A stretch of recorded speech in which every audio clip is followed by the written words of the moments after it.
Doctor عارف الوی نے غیر ملکی مراسلے کے حوالے سے سابق وزیر اعظم عمران خان کے خط کا جواب دے دیا۔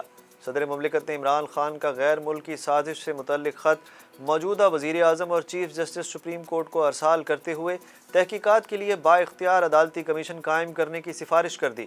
صدر مملکت نے حکومت میں تبدیلی لانے کے لیے مبینہ سازش کی تحقیقات پر زور دیا۔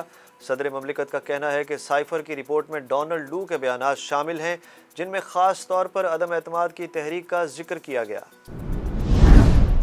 وزیر اعظم شہباز شریف کی زیر صدارت وفاقی کابینہ کا اجلاس۔ کابینہ کی جانب سے صدر مملکت عارف الوی کا کردار آئین سے مابرہ قرار۔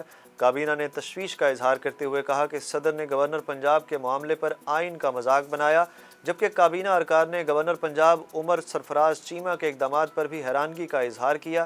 وفاقی کابینہ نے گورنر پنجاب کے معاملے پر وزیر اعظم کے ایڈوائس مسترد کرنے کے فیصلے کو مسترد کر دیا۔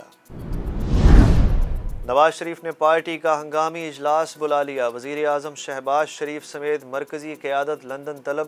ذرائع کے مطابق نواز شریف نے ویڈیو لنک اجلاس کی تجویز مسترد کر دی۔ آئندہ الیکشن، پنجاب میں کابینہ اور پاور شیئرنگ سے متعلق اہم فیصلے کیے جانے کا امکان۔ وزیر اعظم شہباز شریف غیر ملکی پرواز سے آج رات لندن روانہ ہوں گے۔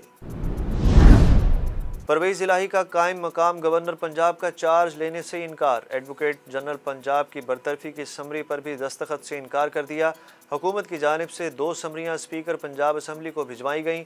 ترجمان کے مطابق اسپیکر سمریوں پر دستخط آئینی ماہرین سے مشاورت کے بعد کریں گے، جس کے لیے چودھری پرویز الہی کی آئینی ماہرین سے مشاورت جاری ہے۔ دوسری جانب پرویز الہی نے برطرف گورنر عمر سرفراز چیمہ سے ٹیلی فونک رابطہ کیا۔ دونوں رہنماؤں کا مسلم لیگ نون کے غیر آئینی اقدامات کی مل کر بھرپور مزاحمت پر اتفاق۔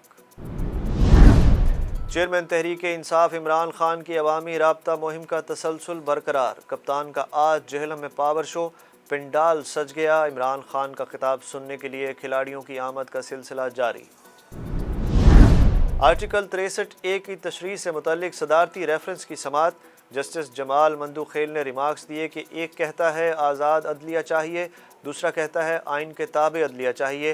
آئین کے تابع پارلیمان، ایگزیکٹو اور عدلیہ ہونی چاہیے۔ جسٹس اعجاز الاحسن نے ریمارکس دیے کہ اراکین کی خرید و فروخت کے ذریعے حکومت گرانے کا سلسلہ بند ہونا چاہیے۔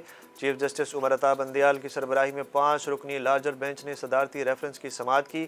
تحریک انصاف کے وکیل بابر ابان نے دلائل دیے۔ عدالت نے سماعت کل 12 بجے تک ملتوی کر دی۔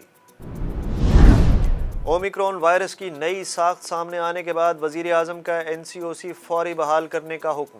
وزیر اعظم شہباز شریف نے ملک میں اومیکرون وائرس کی نئی ساخت کے بڑھتے کیسز کا نوٹس لیا۔ وزیر اعظم نے معاملے پر وزارت قومی صحت سے موجودہ صورتحال سے متعلق رپورٹ بھی طلب کر لی۔ وزیر اعلیٰ پنجاب حمزہ شہباز کا شادی کی تقریبات میں ون ڈش کے قانون پر سختی سے عمل درآمد کا حکم۔ وزیر اعلیٰ پنجاب نے اجلاس کی صدارت کرتے ہوئے کہا کہ انتظامیہ پابندی پر عمل درآمد کے لیے متحرک کردار ادا کرے۔ ون ڈش پر پابندی کے قانون پر عمل درآمد کا روزانہ کی بنیاد پر خود جائزہ لوں گا۔ پشاور میں ورکرز ویلفیئرز بورڈ کے ملازمین کا احتجاج پرتشدد صورتحال اختیار کر گیا۔ مظاہرین کا مطالبہ تھا کہ 3000 سے زائد مرد اور خواتین اساتذہ کو ریگولر کیا جائے۔ احتجاج کے دوران سڑک کو مظاہرین نے بند کر دیا۔ پولیس کی جانب سے سڑک کھولنے کے لیے آنسو گیس کی شیلنگ، درجنوں ملازمین گرفتار۔ سری لنکا میں شدید مظاہروں اور کشیدگی کے بعد فوج نے وزیر اعظم راجہ پاکسے کو حفاظتی تحویل میں لے لیا۔ غیر ملکی میڈیا رپورٹس کے مطابق مشتعل ہجوم نے پرتشدد مظاہروں کے دوران سابق وزیر اعظم کے آبائی گھر کو نذر آتش کیا۔ سری لنکا میں عوام کے پرتشدد احتجاج میں اب تک کئی افراد ہلاک ہو چکے ہیں۔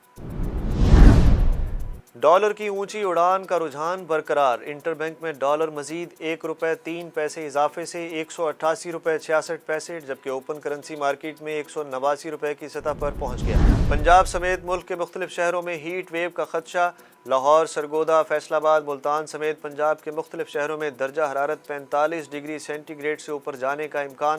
جنوبی پنجاب کے صحرائے چولستان میں بارشیں نہ ہونے سے خشک سالی اور پیاس کا راج، سینکڑوں جانور ہلاک ہو گئے، مکین نقل مکانی پر مجبور۔ جڑواں شہر راولپنڈی اور اسلام آباد میں موجودہ سیاسی صورتحال کے باعث پاکستان اور ویسٹ انڈیز کے درمیان 1 ون ڈے میچز کی سیریز کے مقام کی تبدیلی پر غور۔ ذرائع کے مطابق اگر جڑواں شہروں میں سیاسی صورتحال غیر معمولی ہوئی تو تینوں 1 روزہ میچز ملتان کرکٹ سٹیڈیم منتقل کر دیے جائیں گے۔ پاکستان اور ویسٹ انڈیز 8، 10 اور 12 جون کو 1 روزہ میچز کھیلیں گے۔ ہے।